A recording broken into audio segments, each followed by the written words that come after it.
Whatever you believe in, you will believe into existence at some level.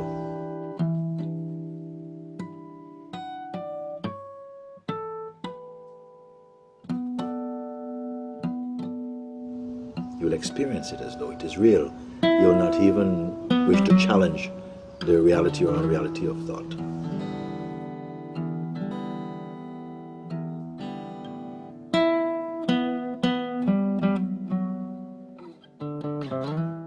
Even this idea of thinking that thoughts are so important is itself an indulgence of the mind. The mind creates this as a sort of avoidance.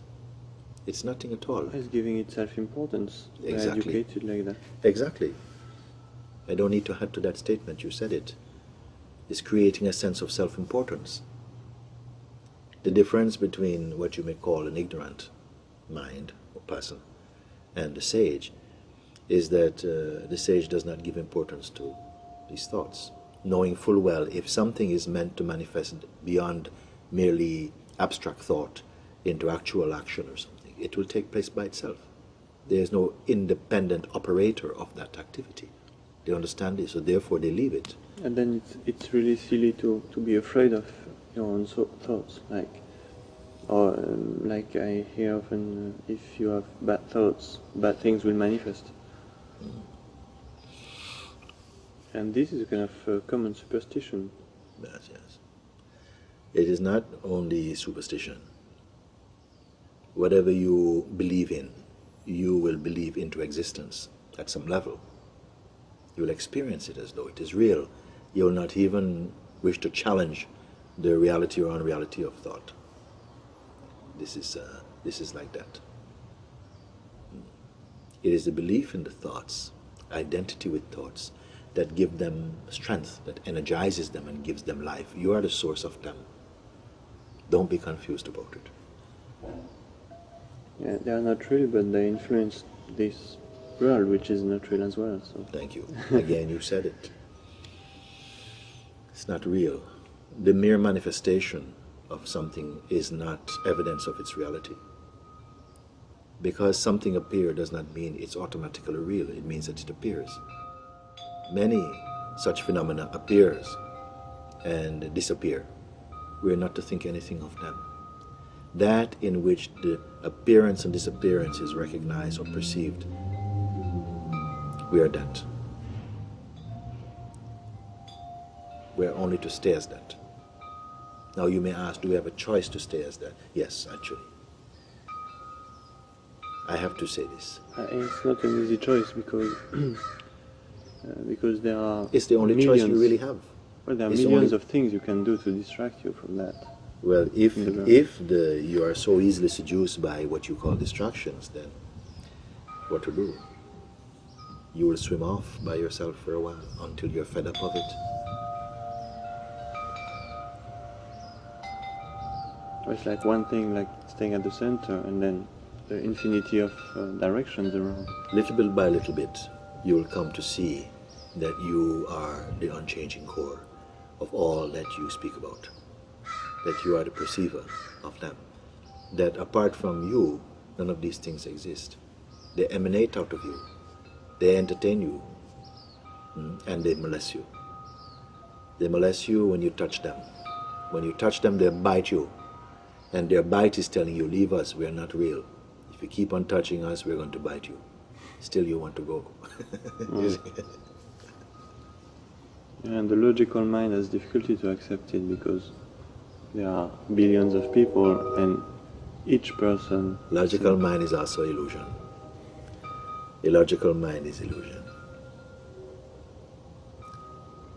Who will accept this? I don't know. Schopenhauer. Schopenhauer is also illusion. I am illusion. I as I, you as you, illusion. You see? Meaning I as independent from you. This is illusion. I is one, manifesting in each form, appearing to be other than, or other, or both, or more. All this is illusion. Yeah, Schopenhauer said it beautifully that. But what are you saying? To forget about Schopenhauer. What are you saying? What are you seeing? Huh? Trust in your own authority. Well, but I don't see a better way to say it. Like every being is saying I. Yes. And no being is saying that when they say I, it's the same I.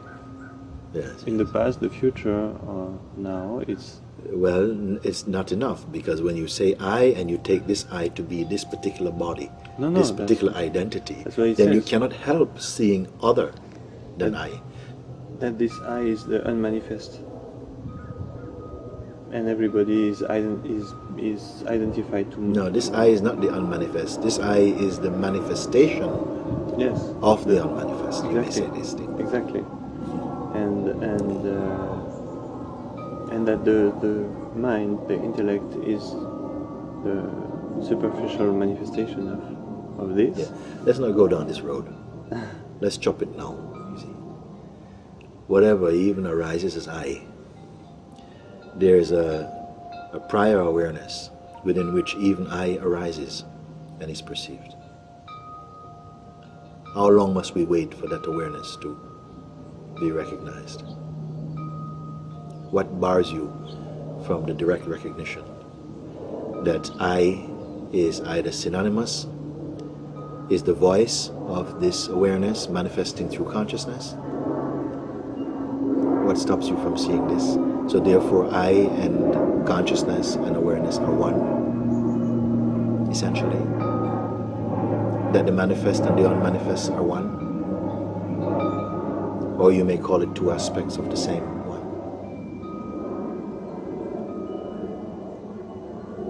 Don't keep going on and on. If you have seen, then right there, digest your seeing.